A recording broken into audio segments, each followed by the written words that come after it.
right, hello everyone. This is Good Film Hunting, and I'm Connor Reed. I'm Riley Hardy. So today, for our first official episode, we're starting off talking about the film The Shape of Water. Just came out last year, and it's great. To quite the critical acclaim. Definitely, So we'll won Best Picture. Yes, it did. Won Best Yeah. Picture, nominated for like 13, I think, and I think won four awards out of 13. So Yeah. it's impressive. Yeah, a lot but- of nominations. Mm-hmm. So Yeah, just to give a brief synopsis of it, it's about this mute custodian who works at this government facility, and she finds this sea creature in one of the labs whenever they're cleaning up, and basically kind of falls in love with it over the process of time. And it is an anthropomorphic sea creature, Yes. so it is. Yes. Looks It like looks a human. man. Has lips Kinda. actually, which is kind of There interesting. you go. Yeah, has the lips, scales. So the Whole design, shebang. the design of the character is interesting, which we can get into later. But it's important to know that it looks kind of like a person. So Mm-hmm. Yeah. And so she falls in love with it over time, and then there's this kind of evil government agent named Strickland, and he's just kind of all about the mission, trying to, stop the communists and make sure that America excels above them. And so he'll just do anything to it to find out about it and help the government. And so they realize that they have to break the creature out. And so her and one of the other custodians help break it out, along with the help of another Russian agent that's infiltrated the government system. And then they bring it back and realize that they have to, or the main character realizes that she has to release it and ends up releasing it. And yeah. it's a pretty simple plot, honestly. Like there's not much Mhm. to the from A to B to C to D. There's not a whole lot to it, but it is. I will say it's very similar to a lot of movies out there as far as like the misunderstood creature that we've captured that needs to go back home kind of deal. So it's a very similar. I mean, it's not a very original premise, but I mean, I guess that can be argued. But Yeah. so but the way the interesting thing is the characters are very Dynamic are and very dynamic, interesting and especially Strickland. Yeah. He's probably I think he's the standout character of the whole movie. But mm-hmm. Yeah, and all the characters have their own intricacies about them that really attracts you towards them. And I mean, they really just are well thought out characters. And I mean, Guillermo del Toro, he wrote huge backstories for each of these characters, and I think he said like a couple of them were even like 40 pages long, and then kind of gave them to the actors and said, if you wanna know about them, this is what I think, but if you want to do your own take on it, then just go ahead with it. So yeah, that's cool. Yeah, I mean, I'm excited. I think del Toro is a very, very talented director. I'm excited to see what else he can come up with after this. But do you want to kind of give first reactions to the movie, first time you saw it, or what were your kind of first?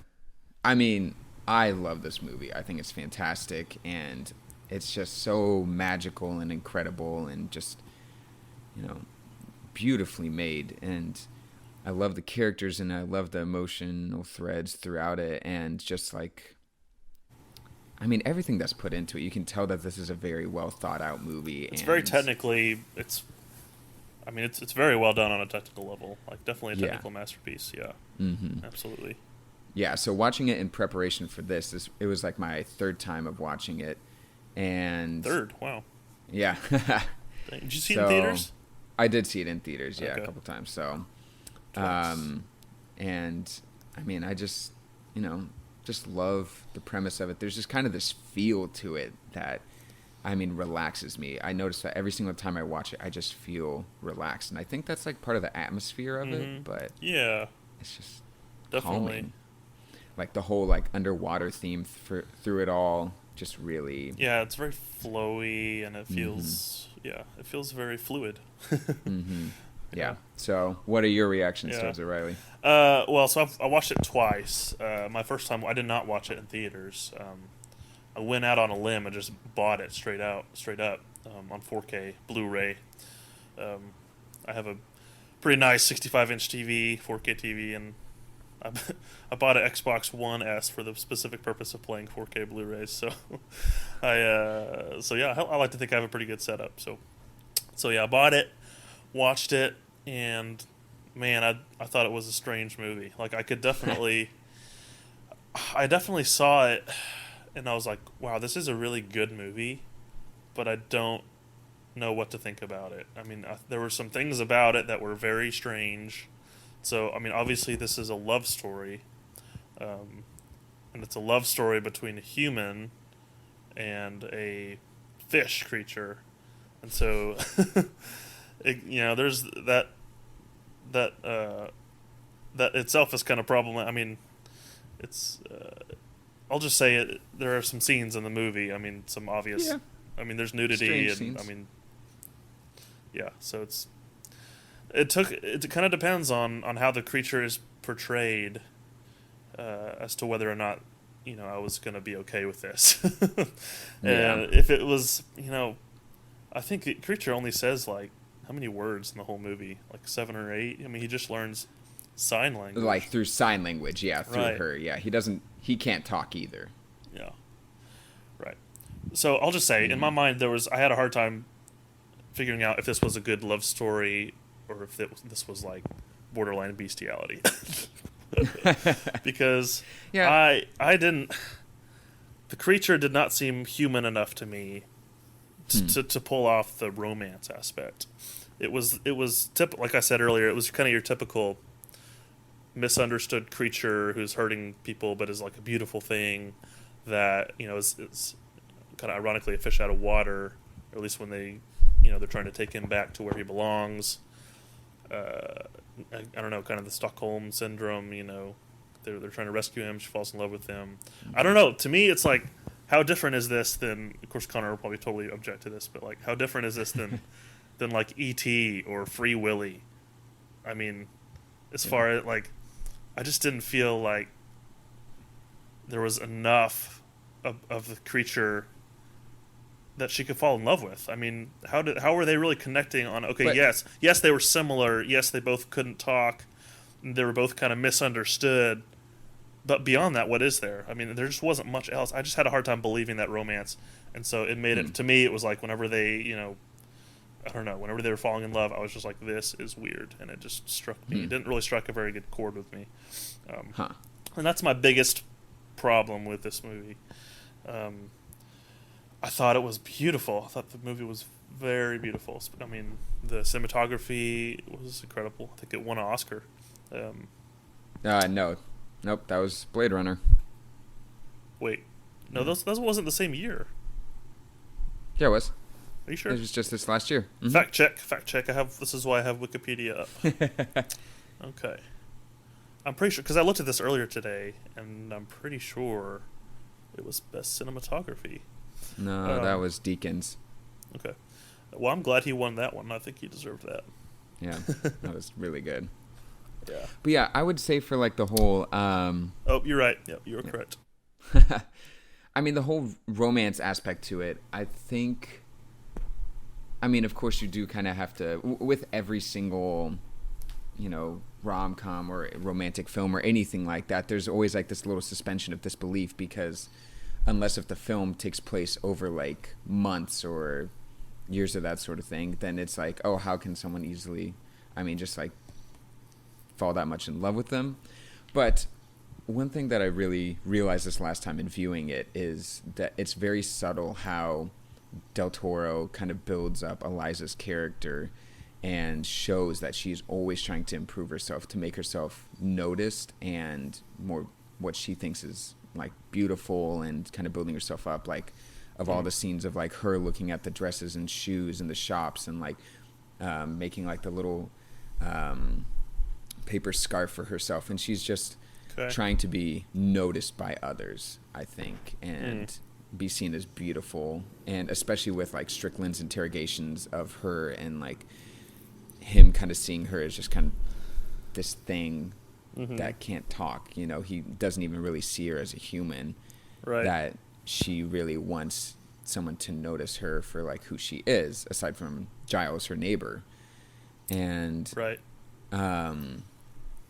I think that's kind of like where it comes into it, that the creature just kind of immediately understands her, and like that she doesn't feel like there's a barrier because she can't talk, because he can't talk either. And I think that's one of the big things that builds it in there, and that Right. something can really care for her in that aspect. Right. I think they definitely connect that way.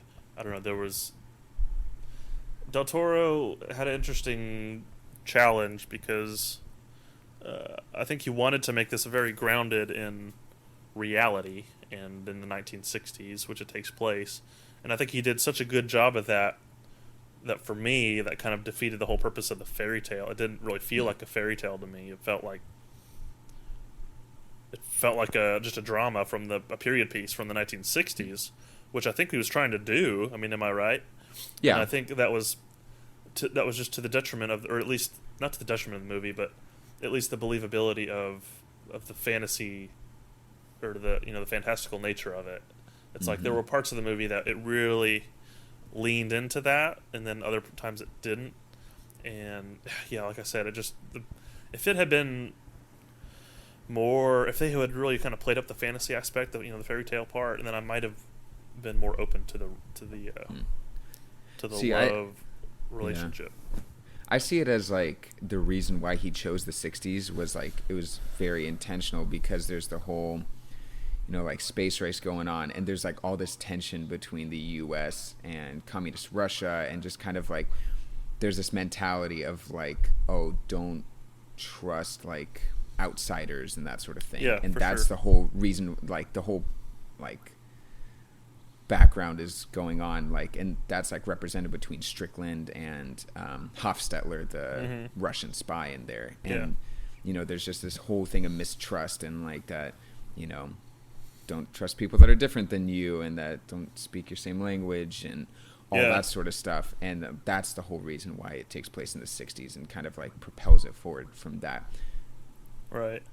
Yeah, for sure. Yeah, it's funny because this movie is like filled with characters that are part of like a minority, or in some sort, like people who stand out in some way or another. Because obviously, what's her name? Eliza's Zelda. mute. Eliza. Her friend is African American. Zelda, in the 60s. And then Giles is a closeted homosexual. So it's kind of filled with, they kind of purposefully, I'm sure you probably did that on purpose, kind of made them kind of a ragtag team of outsiders. Yeah. And I like that. I thought that was a good choice. But yeah, it was kind of funny how we did that on purpose. And then kind of Strickland kind of plays off of those characters, because he was kind of your I don't know, your stereotypical American maybe in the 1960s, because you see his home life and and self-made man sort of thing. Right, and then the whole scene with him at the car dealership, and he's like, man of the future. Man of the future. 4 out of 5 successful men drive a Cadillac. Yeah. So I think he purposely kind of played him against those characters. I mean, obviously he's the antagonist of the movie. It's kind of funny because like he's the monster of the movie, not the creature. yeah, and that's like even said like kind of at the beginning. I was like, oh, that's like with like Giles's like monologue of saying, oh, what would I tell about this? What would I say about her? And I think he ends on something along the lines of like a monster, and that leading up towards it being Strickland. Yeah, that's right. Yeah, I thought, man, Strickland was such a good character. I thought he was just so compelling to watch. The whole bathroom scene. I seriously watched it a couple times because I was trying to understand what he meant by the whole washing his hands. Like, what does he say? He's like, "You're gonna deliver. You're gonna deliver. You do this." It's like a man either washes his hands before or after doing his business. Doing it both times is a sign of weakness. Yeah. But he washes his hands before he goes to the bathroom and not after. Yeah. So that was interesting. Yeah. But he just puts his hands on his hips, Yeah, that's right. Yeah, man, those fingers. Oh, I had such a hard time watching those fingers. Decay and. But I mean, that's a good sign of like his mental state and like the way that Right. he's going throughout. And I think that's a great thing that Del Toro uses to really show how he is, you know. And Uh-huh. I mean, especially at the end, whenever he just like he's interrogating Zelda and just like rips him out of his hand. It's just it's brutal. Oh, I had a hard time watching that. Yeah. But oh man, yeah, that was. I liked how it was kind of the physical manifestation of his mental state. Mm-hmm. So that was cool. Yeah, Strickland was definitely the standout character for me. Yeah, see, I really love Eliza's character because, I mean, I think it's so hard for an actor to really portray a good and meaningful character without dialogue. And not that it's a very tricky thing to do well and to... True. You know, just be so convincing. And I always found her so convincing. Like, the weird thing was, like, I'd seen the actress before in other movies, but I remember the first time... I've actually never seen her before in any other movie. Okay. This is the first time I've Yeah, watched she's her. in, like, Paddington and, like, a couple other things like that. But, yeah, and I was, like, looking it up afterwards, and I was, like, shocked to find out that, you know, she wasn't actually mute. You know, like that like blew my mind. And then I was like, oh wait, I've seen Sally Hawkins before. Like, so I don't know what it was, but I mean, she did a fantastic job. She did, just being she's very good. So convincing. Yeah. Especially that scene between her and Giles whenever she's trying to convince him to. Oh yeah, when he's like trying to walk save out on her. Yeah, I mean that's probably that's her Oscar moment, I think, which I'm sure she was nominated, I believe. Yeah, she was. That was the scene that they showed out there, but it's. I mean, that is just such a great scene too. It is. Yeah, that was really good. Yeah, those confrontations like that. Whenever the main character is trying to get the side character to help them out with something, and they're being reluctant. I mean, they can be either great or just like, oh yeah, you know, I've seen this before. It's going to take a little bit, but yeah, they convince it. But it's just, I mean, the complete clash of characters right there, and that both of them are at this heightened point in their relationship and in themselves where they're just kind of like, this is who I am and I need this. And like, cause he's like trying to go and make his pitch and like all that sort of stuff. And, you know, they just both have like their main objectives in sight. And like, that's just a fantastic like little battle that goes on right there. And it's just beautiful and heart wrenching too. It is heart wrenching when, you know, she slams against the wall and he looks back and then he just walks away. Yeah. No, what does she say? She's like, if you leave, then we are nothing or something. Yeah. And then he just walks away. Yeah. I love that part too, where it's just like, Del Toro does this great thing of like adding these little character moments in there where like whenever he's like, oh, what time is it? And she like smacks his wrist. She's like, oh, you hit me. Like, you've never done that before, you know? You never hit me. Yeah. Yeah. That was like so interesting and like, I think a great way to convey, you know, Eliza's kind of state that she's in right now and the urgency of everything. Right. Yeah. For sure. One of my favorite things about this movie is just like kind of the use of color in it as well. I mean, Del Toro always just has a great, fantastic use of color, and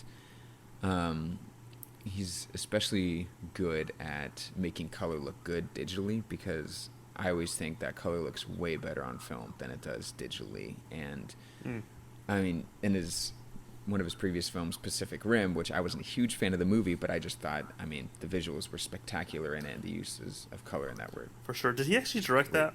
Yes, he did. He didn't direct the second one, though. Okay. Yeah, I couldn't remember if he was just an executive producer or not, but... No, yeah, he did it. Not a huge fan of that one. Yeah, Not really. I saw it in theaters. I thought it was fun, but yeah, that's about it. yeah, but I mean, yeah, the use of color in that is great, and it's just good to see that it can be used that effectively in, you know, digital films, which I think is kind of like disappearing a bit, like just kind of the practical uses of color and using it to, you know, just portray characters, portray feelings and thoughts and all that. It's, right. Yeah, like the red shoes and the red headband. It's kind of the signs that she's in love throughout the movie. So yeah, and in my third viewing of it, like I really started to notice more of the colors and pay attention as to the progression. And there's like, I mean, there's kind of like three main colors throughout. There's like blue, green, and yellow. And like the blue and the green, I think, can kind of be like mixed together a bit, but Mm-hmm. I mean, at the beginning, everything is blue. Like Eliza's outfit is blue. All the, her house is blue. Everything like that is blue, except for like the fire that takes place in like the chocolate factory. Right. But then, as soon as they bring the creature in and like the tube, there's like this green foam that's kind of on it, and she like touches it, and then immediately afterwards, her suit is like changed to green, and it's just kind of like, and more green kind of starts to appear throughout, which I think is just, great. Yeah, I didn't actually notice that. Yeah, and I do remember, or at least I did watch the special features, and somebody noted like Strickland's home life is very yellow. Mm-hmm. It's very, there's like complete absence of red. It's very much. I was gonna say desaturated, but that's not the right word. There's just a lot of yellow. Yeah. And so just kind of showing the absence of love or emotions in his life, Yeah. So it's interesting. Yeah, he uses it so well. And the only like green thing that he has is like the little candies that he uses, Oh yeah, that's and right. like that's kind of like his semblance of like, what's going on in his head. But I think that Del Toro uses green specifically as like a motif for the future and kind of progression, because there's even the whole thing whenever he's buying the Cadillac and the dealer is like, or he's like, why is it in green? He's Oh, like, yeah. oh, green's the color of the future, It's got to be the Right. future. And he's like, yeah, but why does it have to be green, And so, like, kind of Strickland's going against the future. Things need to stay the way they are, and he wants to stay closed-minded. And Have you seen that in other movies, like in his other films? Green being a symbol like that. not that I've really noticed. I mean, I haven't Okay. watched. I mean, I think the last time I watched one of his films was Pan's Labyrinth, a revisiting of that like a year ago or so. I watched But- it with you. That was the first time I saw it. Yeah, Just yeah, in that was back great. in the dorm room. Yeah. It was fun. Classic days. Yeah. Yeah, but I just think that that's a fantastic, little piece that he puts in there, and Mm-hmm. just that he uses these colors to symbolize all these different things. And Yeah. it's interesting too how I mean, there's just kind of the one scene whenever Eliza's wearing the red jacket and Mm-hmm. headband and all that, or just like a couple little bits like that, and then it doesn't really like pop up again throughout the rest of the movie. Right. Yeah. Like what's your take on that, or even like the use of green in that? Yeah, it's funny you mentioned the green, but like at the dealership, he makes a point of noting that it's teal. Yeah. Remember? He's like, it's not green, it's teal. Yeah. Which teal is like, I don't even, when I think of teal, I think of blue. I don't actually think Yeah. of green. Mm-hmm. And so, yeah, it's like a complete, it's just like a mix of the two. Yeah. Yeah. And then everyone else calls it green too. Like the guy at work, he's like, "Oh, nice green car," or "A nice car," and I love the shade of green. He's like, "Oh, it's teal." Oh yeah, it's teal. Yeah. Yeah, and then the key lime pies, those are Mhm. green. Yeah. Yeah, other than that, I didn't really pay attention. I'm trying to think of other specific color motifs throughout. Mhm. I don't think I noticed any more off the top of my head. But I mean, yeah, I think he Mhm. definitely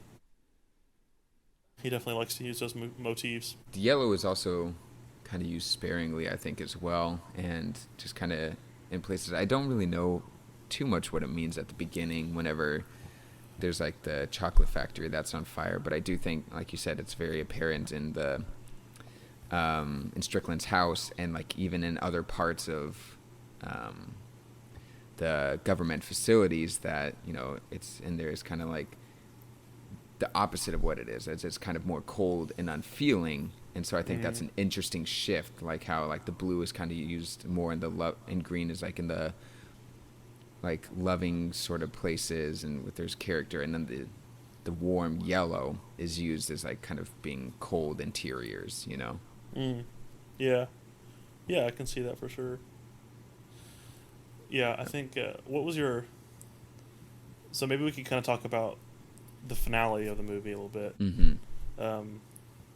I really liked, like, just the altercation and was it a park? Where was it exactly? I'm trying to remember. It wasn't a parking lot, but it was Strickland and the monster and Eliza, and I think Giles Oh was there. yeah, But kind of like close to the docks at the docks. That's probably where it yeah. was. Yeah, just the fact when I think that everybody's been hit a couple. Like I think Giles had hit him with that pole or something until he like broken his teeth. But then the creature like walks up to him and he's just like, "You are a god." Yeah. Because he had said that earlier. Like they thought it was a god and worshipped it. And yeah. Threw fruits and flowers into the water. Yeah. Yeah. And so I don't know. I was trying to think earlier. It was like, what made him come to that realization? Just like staring him in the flesh, or just like seeing the effect he's had on these people. I don't know. I wasn't exactly sure what made him come to that realization, but I love that moment. It's like he just slashes his throat. Yeah, and like that kind of plays into this little thought that I had that Strickland's character reminds me actually of Kent Mansley from The Iron Giant. Kent Mansley. So, like, I think they're both very similar, good, it's a good comparison. Bad governmental characters, you know. Right. And that they both have these moments whenever they see, like, what their idea of the monster is, and they're just like this realization of like, oh, this, like, I was wrong about this. And, right. You know, it's kind of like power shift in their mentality. Right. That's good. I like that comparison. Kent Mansley. Yeah. Yeah. Although Kent Mansley doesn't die in the end, I don't think. Yeah. True.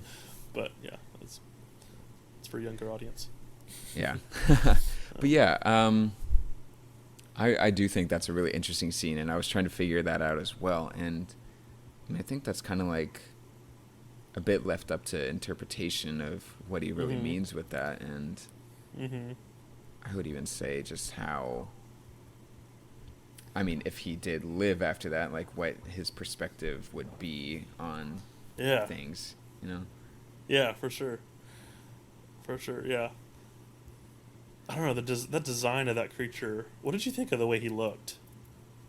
I thought it was fantastic. Like, the more I watch it, the more I notice kind of like the little things that are part of like the suit and like even the CGI on him. And I mean, it just really impresses me how like well thought out he is. And I know like there's kind of like been some criticism because he looks like Abe Sapien from Hellboy, which is like, you know, another Guillermo del Toro creation. Oh, is it really? And, I don't even know who that is, Abe Sapien. Yeah, have you seen Hellboy? Or? No, I haven't. But is that the main character? No. He's like kind of one of the side characters as well in it. Okay. But yeah, and so like people are like, "Oh, is this part of like the Hellboy universe?" And Del Toro's just like, "No, it's just its own thing." Of course, everybody wants another universe crossover. Yeah. Yeah. No, the thing that just stood out to me about him was the lips. I don't know. I guess that was probably just so that they could kiss. That's probably. No, I don't know. He looked fine. Like I said, my main problem was just he didn't seem human enough. Like, yes, he looked like a human. He had a human form, but like it's not like he had as much understanding than like a monkey or a chimpanzee. Maybe you can refute that, but I don't know. I just was like, it just didn't seem believable enough to me. But, I mean, I thought, the form alone just kind of does it, you know, because it's like even with like a monkey, it's like they don't stand like a human, but he stands like a human, walks like a human, and I mean, he has these little movements that are different and that differentiated enough, but I mean, for the most part, you know, I think that it was like pretty convincing to me. Like, I didn't think he was more fish than human, you know. Yeah. I don't know. I guess I did. I don't know. I guess it's just how the character hit me. But I don't know. Maybe multiple viewings will change that. But upon the second viewing, I was a little bit more I don't know. I think it settled easier with me. But still, I don't know. I still thought it was a good movie. I thought it was an extremely well-made movie. Will I watch it again anytime soon? Probably not. I don't know. But. Man, do you think it deserved Best Picture though? How many movies did you see this year? or I contenders? saw all of the best pictures except for one, and I mean, I really like this movie. I think it's fantastic, and I think it's really good Is it Best for the Picture time. though? Best Picture? I, I think so. You know, I was happy when it won. Really? I mean, I was kind of wanting Dunkirk to win, but Yeah. I really do like all that goes into this because I totally think he deserves it as a filmmaker. hmm To, I mean, I think he has it in him. To, I just don't know if this should have been his movie. I don't know. Sorry, you were saying something. Keep going. I mean, I was just like just so charmed by it and really fell for it, and it just like made me. The feeling that I get after every time I watch it is just like this warm, loving thing, and it like kind of it's like restoring faith in humanity sort of things, and just I just really love the whole tone of it. Like I'm a sucker for modern fairy tales. Like that's just always kind Yeah. of been a great thing for me, and just loving the crossover of like, oh, there's like this, modern world that we live in, then all of a sudden this fantastical thing comes in and shakes everything up and just makes you want to believe more. I think I just love that theme, and I think it was just so well executed in this, and that I mean, there's all these underlying tones and like layers through it that really, I think, help make it deserve Best Picture as well. Yeah. Yeah. I agree with you. I mean, well, for the most part, I agree that it, almost every aspect of this movie is incredible. I mean, just from, like I said, from a technical standpoint, it's easy. I don't know. I feel like being a movie to be well made technically is getting easier and easier, and it's more difficult to have a convincing, I don't know, convincing story or a convincing narrative or a convincing, what's the word I'm looking for? I don't know. Like, I mean, yeah. regardless, I think he had some really good people on his team that helped him Mm-hmm. to achieve his vision. I think he's a very good visionary. He knows what he wants, and Mm-hmm. he knows how he wants it to look, especially. But see, I would say to that is that I wouldn't say it's easier to make a film like technically well made, but I would say it's easier to make it look good just with like the process that we've come along with Right. with cameras and that. And I guess that's what I mean. Really, I don't really know. I mean, I think, yeah, making it look good is becoming easier and easier, especially with like. And this is completely kind of a different subject, but like with animated movies nowadays, they're all like the animation's pretty amazing, and Yeah. like even Disney, Pixar, it's like for those movies to look good, it's a guarantee. Yeah. It's a guarantee that the next one is going to look amazing. Will the story be good? Will the characters be well fleshed out? That's kind of a whole different story. It's kind of a it's a roll of the dice, and so it's Yeah. not as much of a guarantee as as other aspects of it.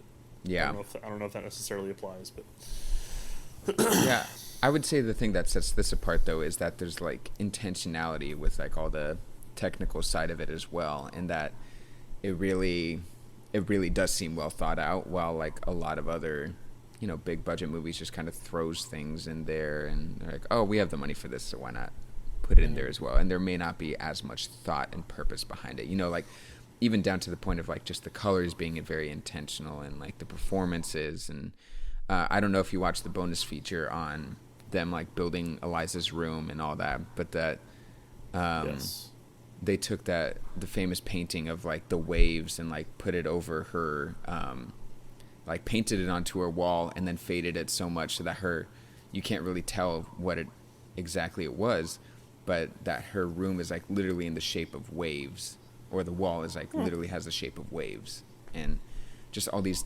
tiny minute details that I did not realize that. you barely notice, but it's like, oh wow, that's fantastic. They Yeah. went to so much effort for that, and I mean it Yeah. pays off. That's true. It's a cumulative effort. Yeah, it definitely paid off in this film. But Yeah.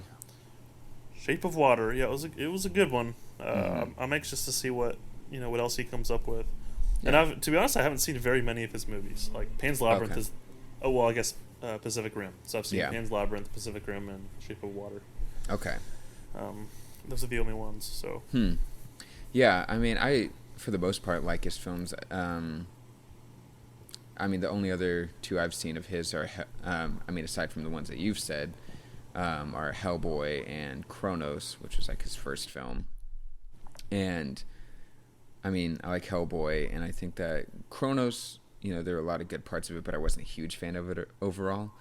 But one thing that I love is like his attention to detail with the monsters and his love for monsters, and that I think that he uses monsters to represent humanity and like the parts of us that are missing and that we find from these unknown places and places that surprise us as well. Yeah, it's a cool contrast. Yeah.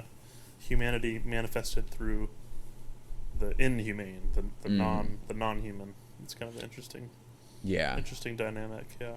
His uses of characters too, and world building. Like, he's so good at world building, and it's like each of his realms that he has. It's like, yes, he takes what was real, like historically for his historical films, and then just kind of adds these things into it. So you're like, okay, yes, this is the real world, but there's kind of this mini universe inside of it. And like one of my favorite shots in the film or scenes of it is like whenever she goes to get on the bus and there's like the larger guy sitting on the bench with like the cake with like the one slice gone and like the balloons behind him. And I was just like, that is such just like this little thing that is like, it's like he chose to put that guy there, and he wanted him to have one slice of cake missing. The cake guy, like, and it's just like with balloons. Oh, that's fantastic! Like, it's just like this little thing, but it's like I remember it so vividly, and I'm like, that's the world that he's creating, where there's still this whimsy in it, even though, they're literally surrounded by darkness at that time. Right. Oh, if only he would have followed through on The Hobbit, it would have been a different. It would have been a different story. But would have been better though. I mean, I don't know, because I just don't know if like tonally it would be along the lines of Tolkien. Not that the Hobbit movies are great or anything, but no, I'm not a Hobbit hater, but I'm just thinking about how it would have. I don't know. Like you said, he's a good world builder, and I think he would adhere to I think he'd be able to adhere to the Tolkien world that's been established. So, yeah. But do you think he would have like tried to build his own world out of it instead of like really keeping with the themes of the Lord of the Rings? I don't know. Maybe that's a topic for another discussion. True. Yeah. For sure. Another thing that I want to talk about this with like Hofstetler's character, because I can't remember the actor's name who plays him, but I really like him, and I love that every single time he interacts with the Russians, it like the whole style of the film changes to like film noir. Like, I don't know if you picked up on that, but it's like it's everything becomes stark and like black and white, and it's just very much shot like a classic gangster movie. And, the tone changes pretty quick. Yeah. Especially those shots like whenever they're at the mill and he's like standing in the rain and like the car pulls up and the headlights flash over him. I'm like, oh, that's fantastic. You know? Like, yeah, those are cool moments. Yeah, Dan Ralston did a great job. Every time I hear his name, I just think of Hofstadter off of The Big Bang Theory. Oh, instead of Hofstadter. Gosh. Every time that he says that name, I just think of that. But anyway. But yeah, no, he's. And then the scene where he has the knife behind his back. He's gonna try and stab, although he doesn't actually try and stab them. But he's just the whole tension of it. Yeah, just the whole tension of that scene was really well executed. Yeah. Yeah, that's just so good. I just love all the characters in this. Even like the one like frazzled employee who works under Strickland. He's just so characteristic with like the little spiky hair and glasses. So he's like trying to do everything by the rule books. And like anytime anyone curses, like, oh, there's no need for profanity here. Yeah, there's no need for cursing, sir. Yeah. Yeah, that's right. Gosh. Yeah, he's a funny dude. And one thing that's great about like this film is the production design as well. Like, it is fantastic. Everything in like the monster's chamber where he's locked up, to even the floor where they use like where Strickland's office is.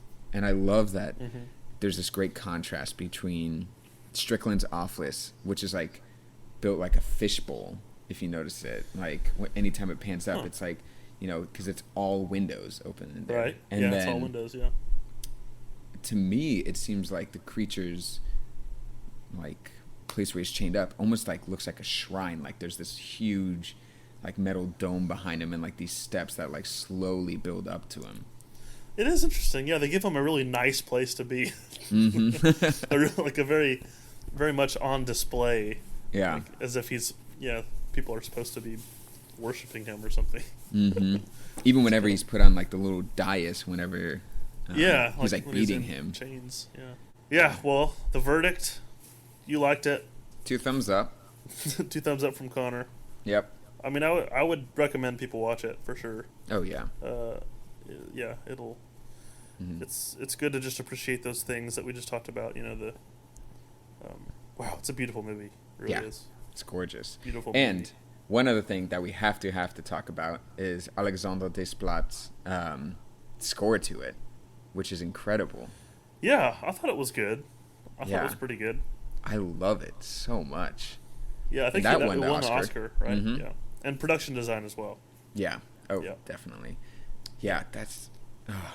It's just Yeah. so beautiful too. You know, that's like.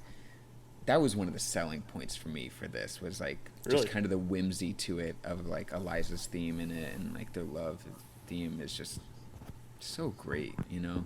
Right. Yeah, it was good. I enjoyed it. It's funny. I kind of got it stuck in my head because whenever I put it in my player, like it was stuck on this. Like the menu came up, but I didn't have any options, and so it wouldn't let me hit play or anything. And so it just kept repeating this track over and over again, and it just got stuck in my head. But it was pleasant. It was a nice score. But it was kind of on repeat for several minutes, and I just couldn't figure out what was going on. But yeah, you should definitely listen to it like on its own because it's just so good. And I mean, it is very dynamic, even though there is kind of the main theme that that gets like stuck in your head. But there's like all these different like little trills and stuff that he does to show the different character changes and. Right. It almost seemed like Danny Elfman, almost like. Yeah, I could see that a bit. I mean, yeah, that's just kind also, of the way it kind of transitioned between like major and minor, like melodies. You know, major. And minor I could see chords. that. Yeah, it just kind of felt like there's kind of this like happy tune, and then kind of turned dark for a little bit, and then it was kind of happy, and then turned dark for a little bit.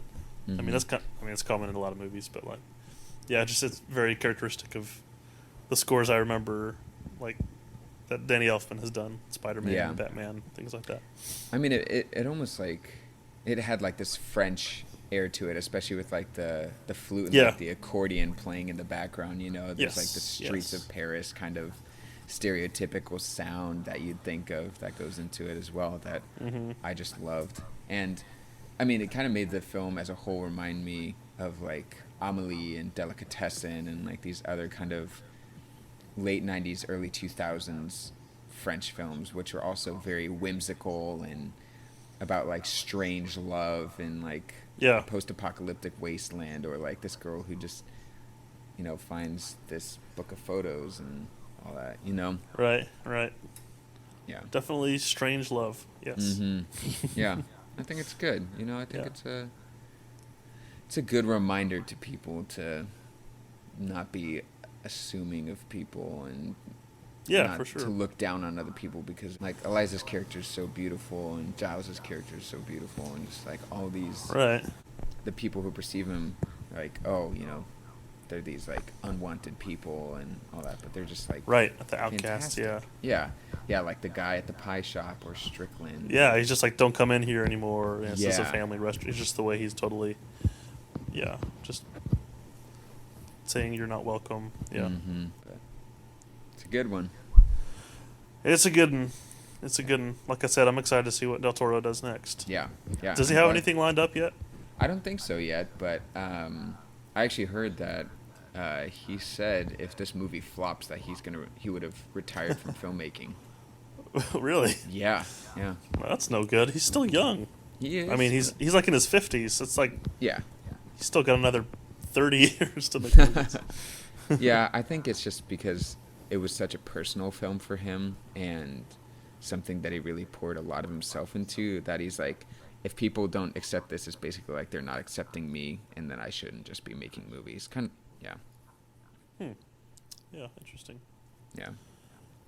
Reminds me of like David Lynch too, because he retired from filmmaking. I mean, he still makes like the Twin Peaks TV series, but he's like, the world doesn't have a spot for me anymore. Like my eclectic nature and all that, and so he's done. It's sad. That's crazy. I don't think I've ever seen a David Lynch film. Oh, you should. You definitely should. Sad to hear. Yeah, we should talk about one of them. Yeah. Well, but on that note, I think it's as good a place to end it as any. Yep. We'll have to come up with like a rating scale that we can give these movies. Definitely. Figure that out along the way. Yeah, thanks for listening. This was fun. Yeah. Yeah, tune in next time for good. We don't know hunting. what yet. Yeah. For good film hunting. Yes. Tune in for good film hunting. Yeah. My name's Riley Hardy. And this is Connor Reed. Have a great night.